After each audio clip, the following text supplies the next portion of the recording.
బీజేపీకి ఓట్లేరు. ఎట్టి పరిస్థితుల్లో ప్రారంభమైన అంటే ఆ 25% క్రిస్టియన్లు ఎంతమంది? అది 3.5 లక్షలు. 5% ముస్లింలు, 2% ఓట్లేరు టీడీపీకి కానీ బీజేపీకి కానీ కూటమికి కానీ. అంటే ఎన్ని ఓట్లు? అవి 3.5 లక్షలు క్రిస్టియన్. ఒకవేళ జగన్ కొంచెం మోసపోయి ఒక 50,000 వైసీపీకి పడిన మిగిలిన 3 లక్షలు ఎవరికి పడ్డాయి? నాకు తప్ప ఇంకో క్యాండిడేట్ లేరు. ఇండిపెండెంట్ వాళ్ళు 30 మందికి కలిపి కాంగ్రెస్కి వస్తే 1-2%, 14,000, 20,000, 1.5%.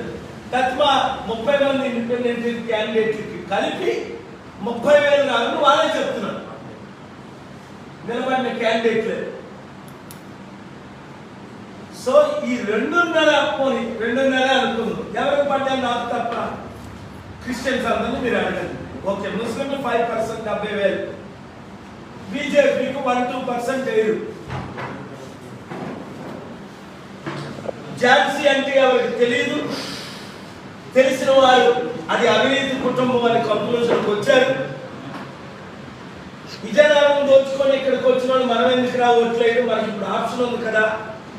మన గురువు, మన లోకల్ ఆయన, మనకు అభివృద్ధికి చేసిన ఆయన, స్టీల్ ప్లాంట్ అమ్మకాన్ని ఆపింది KA Paul. Election post phone April 1 నుంచి 4th ఫేజ్ చేసింది కేఏపాల్. సింబల్ రాకపోతే కోర్టులో ఫైట్ చేసుకొని ఉన్న సింబల్ తెచ్చుకుంది కేఏపాల్. ఇప్పుడు ఎలక్షన్ కమిషన్ అవినీతి మీద ఫైట్ చేసి 23వ తారీఖుని, నిన్న కాక మొన్న 30వ తారీఖుని ప్రశ్నలకు జవాబు చెప్పలేని పరిస్థితి ఈసీ, ముఖ్యంగా ఇక్కడ ఆర్వోగా. ఆయన అంటే నాకు చాలా గౌరవం. ఇప్పుడు ఆ గౌరవం పోతుంది. ఎందుకంటే ఆయనకు 100 కోట్ల ఆఫర్ ఉంది. మీరు అందుకే ఈ రోజు సీసీటీవీ కెమెరాలు పనిచేయలేదని చెప్తే నాకు ఇన్ఫర్మేషన్ ఇస్తారు. ఏంటి కరెక్టేనా? రాత్రి నేను 11 గంటలకు వెళ్ళినప్పుడు ఆశ్చర్యపోయాను. మొన్న రాత్రి 1 గంటకి వెళ్ళినప్పుడు ఆశ్చర్యపోయాను. అక్కడ EC senior counsel Avinash Reddy ఏమంటాడు? యువర్ ఆనర్, క్యాండిడేట్ 24/7 వెళ్ళొచ్చు స్ట్రాంగ్ రూములు కలిపి. మీరు క్యాండిడేట్, మీ పేరండి కృష్ణ గారు, మిమ్మల్ని ఏ టైం మీద స్ట్రాంగ్ రూములు పంపుతున్నారా? పంపట్లేదు. నన్ను పంపలేదు, నాకు రికార్డెడ్ ఉంది. 24 hours మీద వెళ్ళొచ్చాను. నిన్న రాత్రి 10:20కి వెళ్ళాను, రికార్డ్ చేసి వచ్చాను. 10:20. నేను వెళ్ళొచ్చా అంటే లేదు సార్, మేము ఇప్పుడు 10కి వెళ్ళాం, వచ్చాం, వెళ్ళడానికి లేదు అని అక్కడ డిప్యూటీ తహసీల్దార్ శ్రీనివాస్ గారు చెప్పారు. నేనున్నాను, దిలీప్ ఉన్నారు, మా టీం ఉన్నారు. మేము వీడియో రికార్డింగ్ కూడా చేసాం. ఉదయం 6కి రండి, మధ్యాహ్నం 2కి రండి, వాళ్ళతో పాటే వెళ్ళాలంట. అప్పుడు దేనికి? వాళ్ళు ఇచ్చిన 10 నిమిషాలు, ఉదయం మధ్యాహ్నం 10 నిమిషాలు, రాత్రి 10 గంటలు 10 నిమిషాలు. అంటే తగ్గుమా 24 గంటలు, 23.5 గంటలు వాళ్ళు ఏమైనా చేసుకోవచ్చు. చుట్టూ సెక్యూరిటీ లేదు. 14, 15, 16 దిలీప్, మన హరి, గణేష్ క్యాండిడేట్లు అందరూ ఫైట్ చేస్తే, నేను అప్లికేషన్ ఇస్తే కొంచెం సెక్యూరిటీ పెట్టాను. నేను కోర్టులో నిన్న కాక మొన్న వాదించిన దానికి జవాబు కూడా ఇవ్వలేకపోయాను ఈ ఆర్ఓ గారు కానీ ఈసీ కానీ. What questions have I raised? Number 1, why you have given CCTV links in 2019 to candidates? Why you are not giving now? Were you right then? Are you right now? Why EC changed the rules? First question.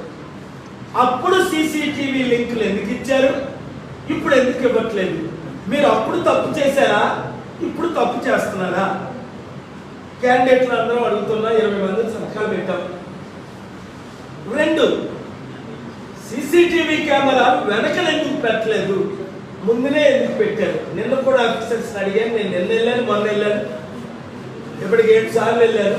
ఇప్పటికి కూడా CCTV కెమెరాలు వెనకలు పెట్టలేదు. ఏమనంటే single entry ఉందని. ఏం back side నుంచి దొంగలు రారా? ఒకవేళ విండో నుంచి రాలేదా? మేము ఫోటోలు తీసాం, విండోలు ఎలా ఉన్నాయి, ఎంత వీక్గా ఉన్నాయి. విండోలో నుంచి రాలేదా? బ్యాక్ను బద్దలు కొట్టి రాలేదా? 2 ఎందుకు పెట్టలేదు? ఇప్పుడు కూడా June 1st I'm speaking up. Election first phase లో వద్దు, లాస్ట్ ఫేజ్ లో ఎందుకు పెట్టమన్నారు? మోదీ గారు ఎలక్షన్ ఎప్పుడు పెడుతున్నారు? ఈ రోజు June 1st. మరి నా ఎలక్షన్, మా ఎలక్షన్ నేను కదా ఫైట్ చేసిన కోర్టులో 4th ఫేజ్ లో ఎందుకు పెట్టారు? అక్కడ లాస్ట్ ఫేజ్ లో ఎందుకు పెట్టారు? ఆయనైతే 89 ర్యాలీస్ చేసుకోవచ్చు. ఆయనైతే ఆర్ఎస్ఎస్ లీడర్, బీజేపీ లీడర్, ప్రధానమంత్రి. ఆయనకో చట్టం, మాకో చట్టమా? అసలు దేశం అంతా ఒక్కరోజే ఎందుకు ఎలక్షన్ పెట్టలేదు? ఇంతమంది స్టాఫ్ ఉన్నారు కదా, లక్షల మంది. 7 ఫేజీల్లో ఎందుకు పెట్టాలి? నా ఆర్గ్యుమెంట్స్ కానీ లైవ్ మీరు వింటే విన్న లాయర్స్ 100,000 మంది షాక్ అవుతున్నారు. అందుకే 10లో 10 కోర్టు ఆర్డర్స్ ఇస్తున్నారు. ఎవరు ఆర్డర్ అవినీతిగా ఇస్తారో వాళ్ళ మీద కేసు పెడతారు. పార్లమెంట్ లో ఇంపీచ్మెంట్ అడుగుతారు, సుప్రీం కోర్టులో ఇన్వెస్టిగేషన్ చేయమంటారు. వాళ్ళు ఫోన్ ట్యాపింగ్ ఎలాగయ్యాయి? కేసీఆర్ ఫోన్ ట్యాపింగ్ నాకు చేయలేదా? ఇప్పుడు మీకు అర్థమైంది. ఆ ఏసీపీ ప్రజాశాంతి పార్టీ రిలీజ్ చేశారా లేదా? ఎందుకు నా ఫోన్ ట్యాపింగ్లు రేవంత్ రెడ్డి కంటే ఇతరుల కంటే ఎక్కువ చేశారు?